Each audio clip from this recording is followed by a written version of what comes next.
तो उन्होंने आईसीयू में एडमिट कर दिया। हम और घबरा गए और ट्रीटमेंट उन्होंने चालू रखा। दूसरे दिन रिपोर्ट्स वगैरह कराई, उन्होंने बताया कि इनका दोनों किडनी डैमेज हो गया, ख़राब हो गया। बहुत गलत संगतें और गलत रास्ते बहुत बढ़ते ही जा रहे थे और वही सही लग रहा था जब हम ये सब करते थे। तो मैंने पढ़ाई, मुझे पता नहीं कि मैंने 10th कब किया क्या, बट मेरे को इंग्लिश ऐसा बोलना आता है कि लोगों को बिलीव ही नहीं होता। बोलते हैं भाई कसमें खाओ मम्मी की पापा की कि तुमने पढ़ाई नहीं करी, तुम ग्रेजुएट नहीं। वो आप कहना चाह रहे हैं आपकी ज़िंदगी बेहतर इसलिए कि आप प्रभु यीशु को जानते हैं? जी सच में? यस। अगर प्रभु यीशु मसीह ज़िंदगी में ना आया होता तो क्या होता? उन्होंने सुसाइड ही किया होता और तो कुछ नहीं। सुसाइड ही किया होता।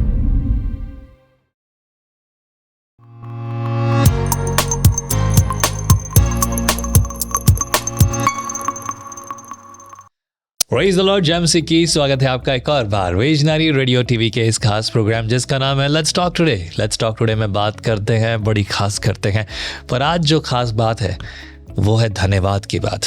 एक ऐसी गवाही जिस गवाही को प्रभु परमेश्वर ने बनाया है।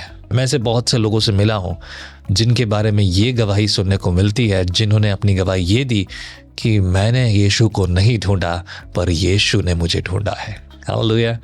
आइए आज बात करेंगे, हमारे बीच में एक भाई हैं जिनका नाम है जय आलम मंचांदानी। उनसे बात करेंगे, मिलकर एक साथ उनकी गवाही सुनेंगे। Praise the Lord brother. Praise the Lord. Thank you. या मैंने सुना आपको प्रभु यीशु मसीह ने साउथ अफ्रीका में चुना। Yes, that's a beautiful story. मैं सुनना चाहूँगा, श्रोतागण भी सुनना चाहेंगे। क्या, कैसे और शुरुआत कैसे हुई? यस, एक्चुअली मैं यहाँ पे नॉर्मली जॉब कर रहा था छोटे स्तर पर, और 2011 की बात थी। तो घर वालों के कोई मिलने में थे तो उनको बात किया कि आप अफ्रीका रहते हो तो आप मेरे बेटे को भी ले जाओ, वहाँ पे लगाओ।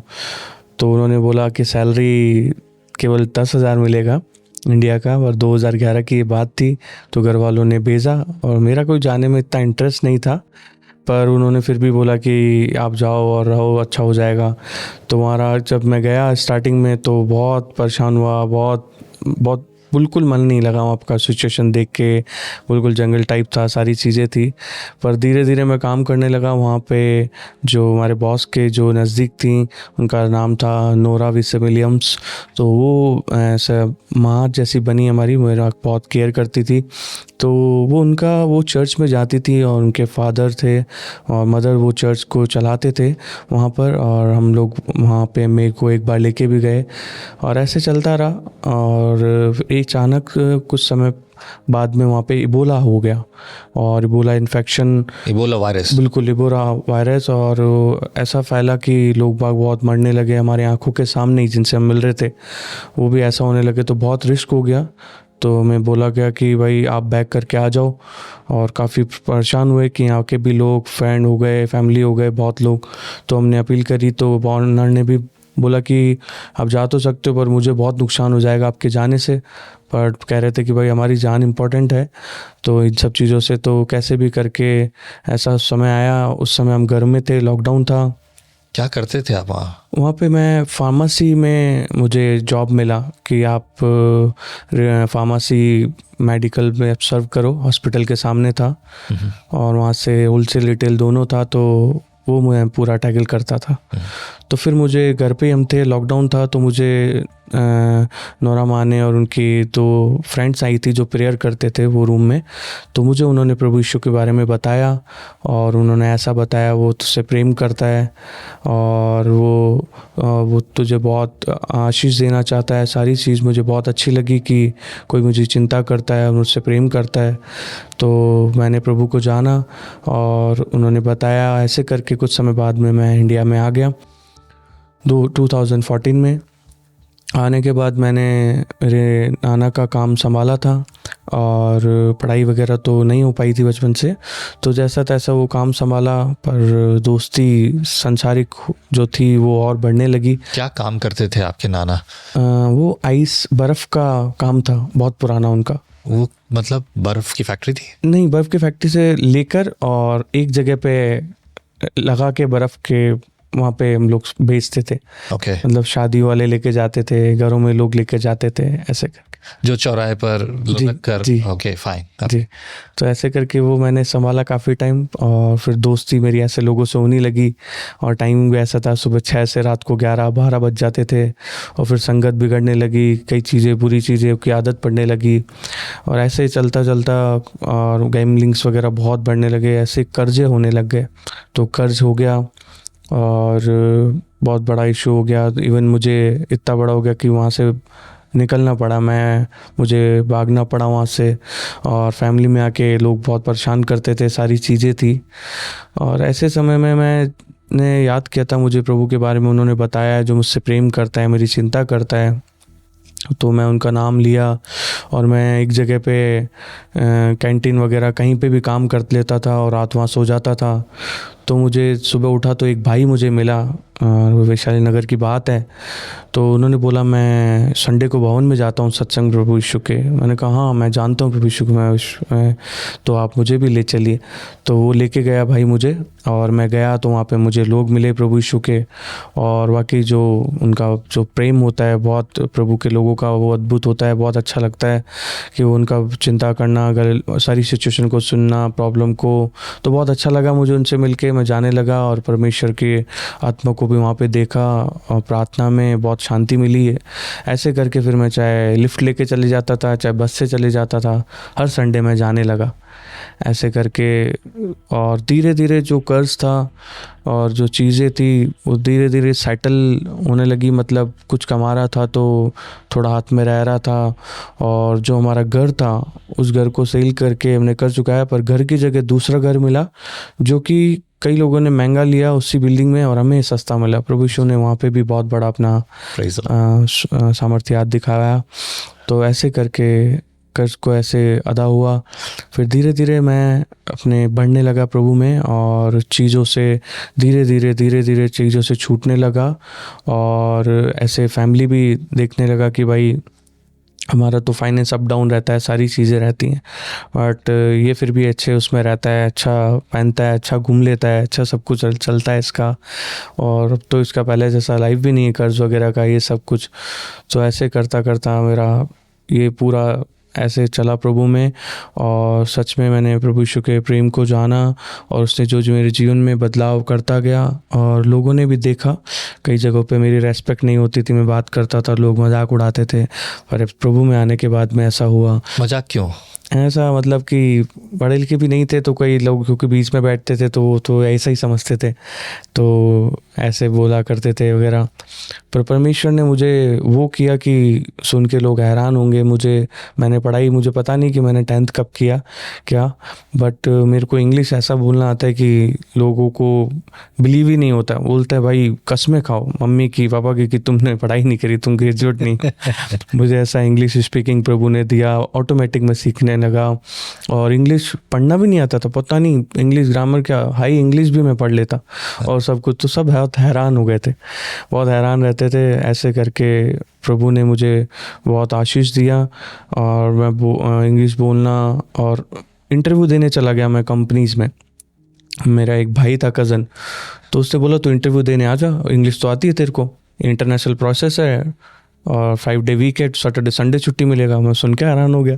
मैंने कहा वो, फिर मैं गया तो लोगों को देखा बाहर अंदर आ रहे थे, आईडी कार्ड वगैरह थे, तो मैं बोला ये सब लगेगा अपने को, ऐसा लाइफ हो जाएगा मतलब, वाह। तो मैंने ऐसा किया कि मैंने इंटरव्यू दिया, काफ़ी ऐसा डगमगाया करा। तो सामने मैं ब्रदर का नाम भी जानता हूँ, आशीष यादव था, उन्होंने इंटरव्यू लिया था, और बहुत अच्छे पर्सन वो थे। और परमेश्वर जब प्रार्थना करते प्रभु साथ रहता है, तो उनके मन को भी तैयार किया, और अच्छा इंटरव्यू मैं दे पाया। फिर दूसरा राउंड हुआ, तीसरा हुआ, और मैं इंटरव्यू में पास हो गया। अब मेरा भाई बोला कि भाई यहाँ पे तो 12th का मार्कशीट लगेगा, उसके बिना तो होगा ही नहीं कुछ।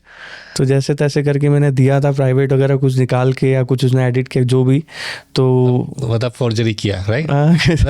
नकली मार्कशीट बनाई। हाँ, मैं बोला यार ये सब, यार प्रभु से प्रार्थना किया, प्रभु कैसे, पता नहीं। फिर उसने नहीं लगाया, और उसने मेरे को बोला तू आ जा, चल तो कुछ तो डॉक्यूमेंट ला। मैंने कहा मैं दूंगा, ऐसे करता रहा मैं।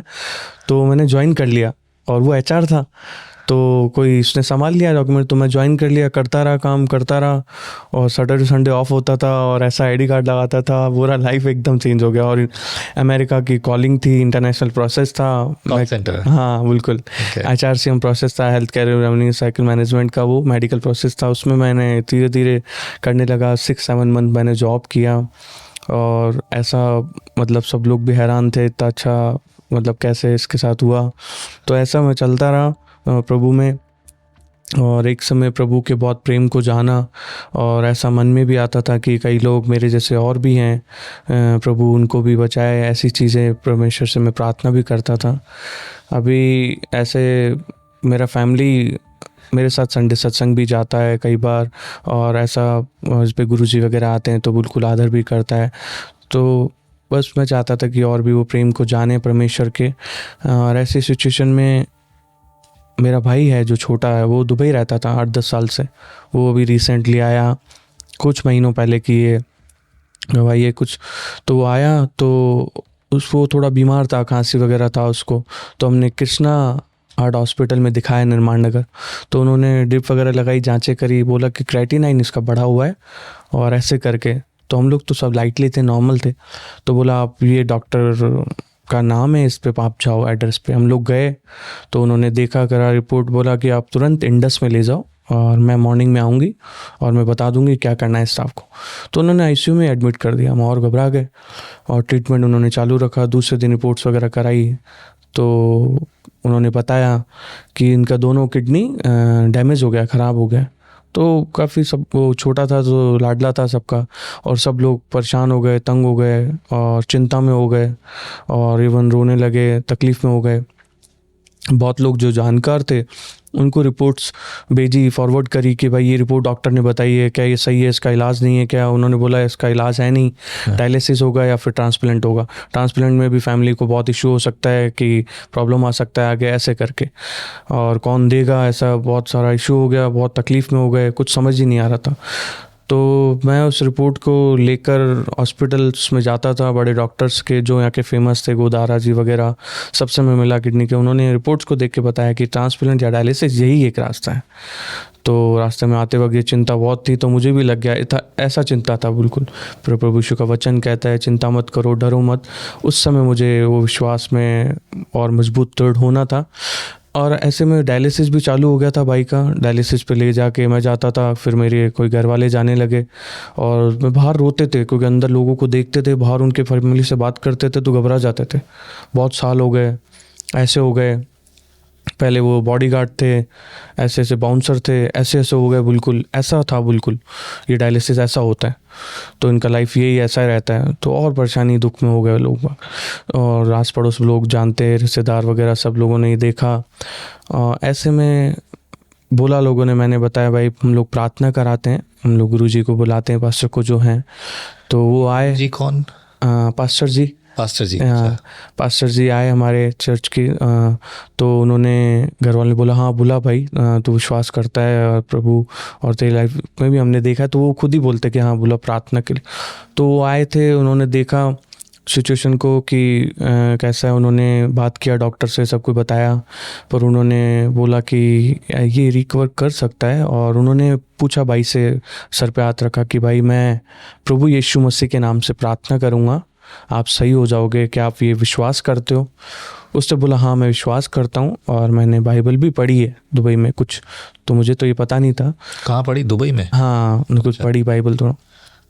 तो उसने ये विश्वास किया, घर आए, और वो रेगुलर फिर 2-4 दिन में पास्टर जी आ रहे थे घर, प्रार्थना कर रहे थे।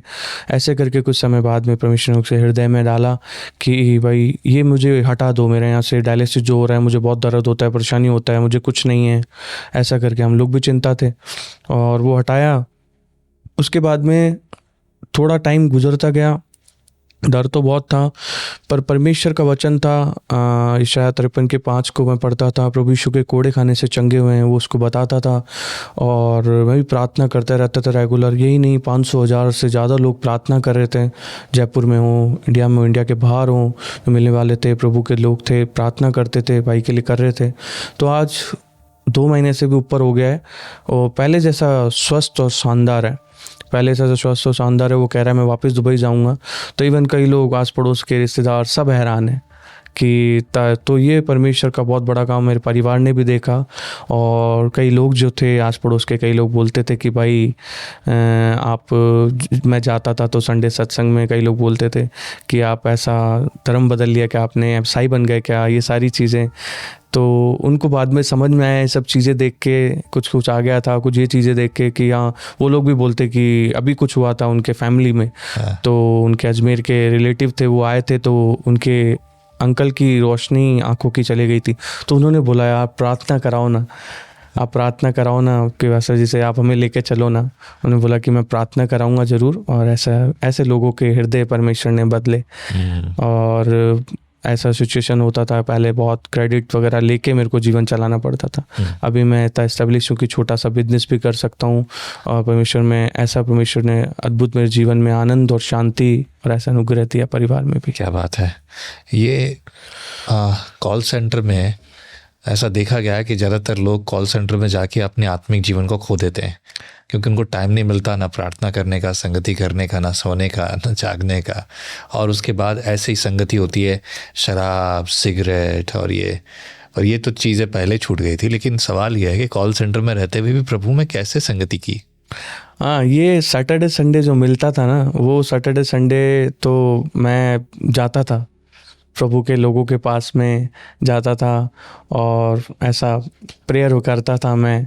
तो ऐसे करके मेरा भाई भी जानता था कि ये प्रभु यीशु पे विश्वास करता है, ऐसे करके लोगों को बता। तो मतलब संगति की इसीलिए बचे रहे। हाँ, ये परमेश्वर का अनुग्रह प्रभु यीशु में बने रहे और प्रभु ने संभाले रखा।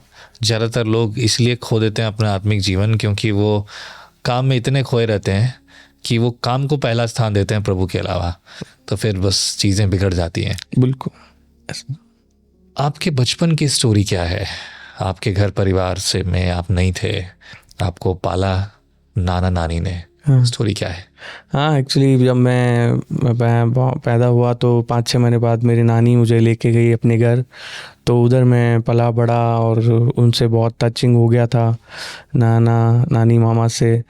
तो ऐसे करके काफ़ी गरीब फैमिली थी और नानी की बहुत।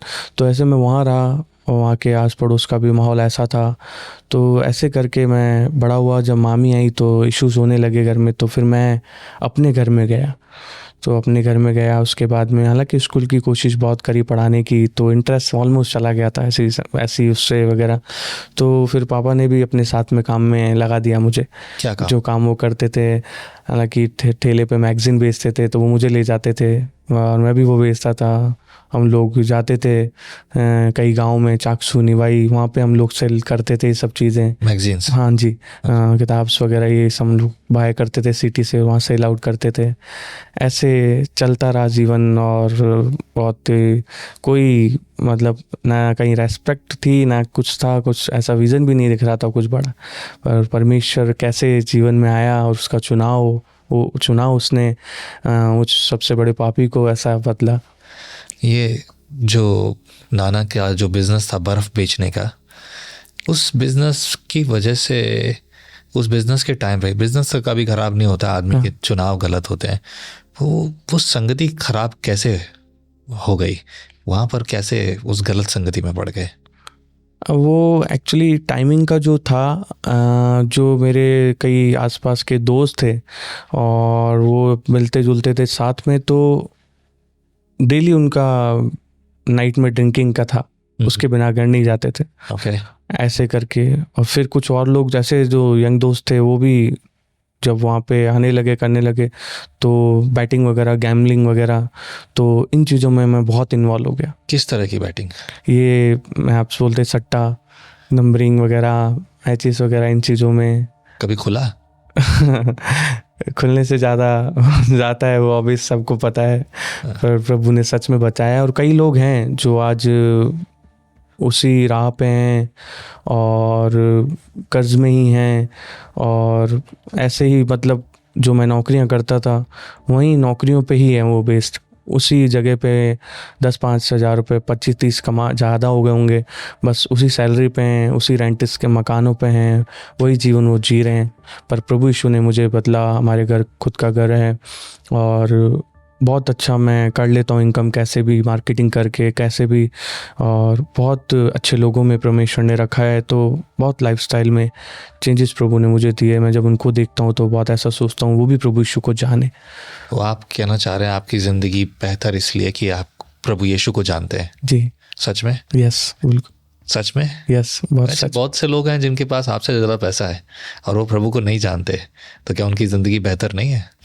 नहीं, देखिए बिल्कुल ऐसा। अब जो आनंद और शांति लाखों तो मैंने भी कमाए थे, जब बताया मैंने गैम्बलिंग में किया तो बहुत कमाया था, पर जो आनंद और शांति प्रभु यीशु मसीह में मिला ना, और जो मार्ग के यहाँ चल रहे हैं तो ये रॉन्ग है और ये बिल्कुल गलत है, तो वो परमेश्वर प्रभु यीशु मसीह में पता। गैम्बलिंग में कितना गवाया? कमाया भी खूब और गवाया भी। कितना? था तो लाखों में ही। बता दो क्या? हाँ जरूर, बोले कल आराम से 20-30 लाख तो गया होगा। 20-30 लाख गया? आराम से गया है। अच्छा, तो कमाया कितना होगा? हाँ, इतना कमाया था तो वो तो खर्च हो जाता है। वो तो जब पैसा आता है तो ऐसे आपको संगति होती है। तो 30 लाख आया कहाँ से? वही जो गैम्बलिंग करते थे, कराते थे, वो लोग देते थे जब हम लोग जीतते थे, ऐसा करके वो देते थे। हाँ। कमाते थे। यस। उससे फायदा क्या हुआ? नुकसान तो समझ में आ रहा है, लेकिन फायदा नुकसान क्या था? दोनों बातें। फ़ायदा तो ये समझ में आ गया कि जो हम लोग फिज़िकली जो मेहनत करते हैं, जो परमेश्वर ने भी बताया बाइबल में, जो मेहनत है, जो धन यहोवा परमेश्वर की ओर से होता है, उसमें कुछ दुख नहीं होता। तो वो तो समझ में आ गया कि मेहनत का और ये पैसे से हमें शांति और सुकून मिलता है, उसमें तो नहीं मिला। नुकसान क्या था? नुकसान तो बहुत गलत संगतें और गलत रास्ते बहुत बढ़ते ही जा रहे थे, और वही सही लग रहा था जब हम ये सब करते थे, तो कि यही लाइफ है। यही सवाल है। जब आपको 2011 में प्रभु यीशु मसीह ने साउथ अफ्रीका में चुना, उस समय ये गैम्बलिंग करते समय, उसके बाद में की ना ये सब कुछ, तो वहाँ से वापस आने के बाद, तो उसके बाद वापस आने के बाद यीशु मिल गया, यीशु को जीवन दे दिया, उसके बाद भी यहाँ आकर इस गंदी दलदल में, कीचड़ में जाने के समय क्या कभी प्रभु की आवाज़ नहीं आई कि बेटा ये मत कर? ये बहुत, मैं जब आया तो पता नहीं था कि कैसे क्या बाइबल पढ़ते हैं, कैसे परमेश्वर के लोग कहाँ भवन है, क्योंकि यहाँ पे माइंड ऐसा सेट कर रखा था। आप तो जानते ही हैं हम लोग के देश में कैसा है कि वो मतलब क्या है, वो कैथलिक चर्च वगैरह यही ज़्यादातर लोग समझते हैं, और कैसे फेलोशिप कौन लोग मिलेंगे पता ही नहीं था। और ऐसे सिचुएशन से मैं जब निकला, देखा, फिर मेरे को कुछ लोग मिलने लगे, फिर मैं जानने लगा, और फिर मुझे पता चलेगा मैं कैसे राह पे चले गया था और मैंने ये सब क्या किया। परमेश्वर ऐसा लगा, परमेश्वर को बोल भी नहीं सकता कि पहले मिलता, परमेश्वर तो मिल चुका था, और संगति में नहीं गया, सत्संग प्रभु के नहीं गया, पर परमेश्वर ने पहले से सब कुछ बेहतर किया। जब मैं उसके भवन में गया, आराधना में गया, लोगों के साथ संगति करी प्रभु यीशु के। अगर ये संगति अच्छी मिली होती तो ये काम होते? ना, बहुत बिल्कुल नहीं होते। क्या बात है। ज़िंदगी में आज लोग ये बोलते हैं, बहुत सारी बातें सामने आती हैं, जैसे कि पड़ोसियों ने भी कहा, साउथ अफ्रीका में क्यों चर्च गए थे? क्यों आपने प्रभु पे विश्वास किया? कि इसलिए कि जॉब थी वहाँ पर, या फिर किसी ने पैसा दिया, या फिर किसी ने कुछ उल्टे सीधी बातें कही आपसे, या फिर क्या कहते हैं अभी आजकल हमारे यहाँ बहुत ट्रेंड में चल रहा है राइस बैग कन्वर्टर, कि भाई राइस मिल गया, चावल मिल गया, तो इस वजह से जो है प्रभु में आए? क्या ऐसा कुछ था कि कुछ दे दिया किसी ने? ऐसा तो जो मेरी माँ थी, जो मरी हुई थी वहाँ पे, जो प्रभु यीशु मसीह की आराधक थी, वो तो मेरे से पैसे मांगती थी उल्टा। अच्छा। कि मैं संडे जा रही हूँ चर्च में, ऑफरिंग दे दो। तो मैं बोलता हाँ, मैं देता था, मैं तो दिल से देता था, क्योंकि अपने को यहाँ पे तो हम लोग देते ही थे, सब जगह जाके आए हैं, दिए ही हैं। तो मैंने कहा नहीं, ये तो मुझे शांति मिला ये सब सुन के, और वो जो मेरे से प्रेम करता है ब्रो, तो मैं तो दिल खोल के देता था। और देता ही था। और यहाँ पे जैसा कि आपने बताया, मैंने ये सुना है, और आज हमें जैसे कोई बोलता है कि आप करोड़ों ले लो और प्रभु यीशु को छोड़ दो, तो वो तो हम उससे पता चल जाएगा, हम वो नहीं करेंगे। तो हम लोग तो प्रभु यीशु उल्टा हमारे जेब से जाता है, हम लोग देते हैं परमेश्वर को। परमेश्वर ने हमें ऑलरेडी सब कुछ दिया है। हम लोग ऐसा भी नहीं कि उन्हें क्या दे सकते हैं, सोना चांदी परमेश्वर ने बनाया। परमेश्वर हमारे हृदय को जांचता है कि हम लोग, हमारे हृदय कैसे हैं, क्योंकि परमेश्वर हमें देने वाला है तो ज़रूर हम लोग दें ताकि और लोगों की मदद हो सके। तो ये नहीं कि वैसा दे के या कुछ ऐसा नहीं है। सही बात है, मतलब किसी ने कुछ दिया नहीं, कोई लालच दिया, ऐसा कुछ नहीं, बिल्कुल नहीं। उल्टा मुझे वहाँ पे देना पड़ा, उन्होंने मांगा है मुझे, दिया कुछ नहीं है। तो वो चर्च का, साउथ अफ्रीका चर्च और भारत का चर्च का एक्सपीरियंस कैसा है? नहीं, बहुत अच्छे लोग वहाँ पे भी थे, बहुत। हम गए थे तो मिले करे। और यहाँ पर भी मैं जाता हूँ परमेश्वर के भवन में, सत्संग में, जब चर्च में, तो बहुत लोग मिलते हैं। और जैसा परमेश्वर के वचन में लिखा है कि मेरा घर सब जातियों का घर कहलाएगा, तो सब मिलते हैं। चौधरी भी होते हैं, मीणा भी होते हैं, सिंधी भी होते हैं, गुजराती भी होते हैं, इवन यूनुस खान, जावेद खान, ऐसे लोग भी प्रभु में भवन में मेरे को मिलते हैं लोग। तो मैं जानता हूँ कि वाकई सच्चा परमेश्वर है, क्योंकि परमेश्वर ने तो ये सब नहीं सिखाया जो आज मतभेद है जातियों को लेके, धर्म को लेके। हमको सबको एक दूसरे से प्रेम परमेश्वर ने सिखाया, वो मुझे दिखता है, वो मुझे मिला वहाँ पे। अगर प्रभु यीशु मसीह ज़िंदगी में ना आया होता तो क्या होता? हाँ, अभी तक तो पता नहीं, सुसाइड कर लिया होता, और सुसाइड ही किया होता, और तो कुछ नहीं। सुसाइड ही किया होता। वो प्रभु नहीं होते तो या तो जीवन होता नहीं, या तो बहुत ही दुखों से भरा हुआ, या कहीं पे बैठ के मांग रहे होते, या फिर बहुत दलदल पाप की ज़िंदगी में घुस गए होते। अभी आप क्या करते हैं? अभी रिसेंटली मैं जॉब कर रहा था वारी सोलर कंपनी में। उसके बाद मैंने छोटा सा बिजनेस बेडशीट का स्टार्ट किया था, कहीं पे बाहर लगाने का, शॉप्स के।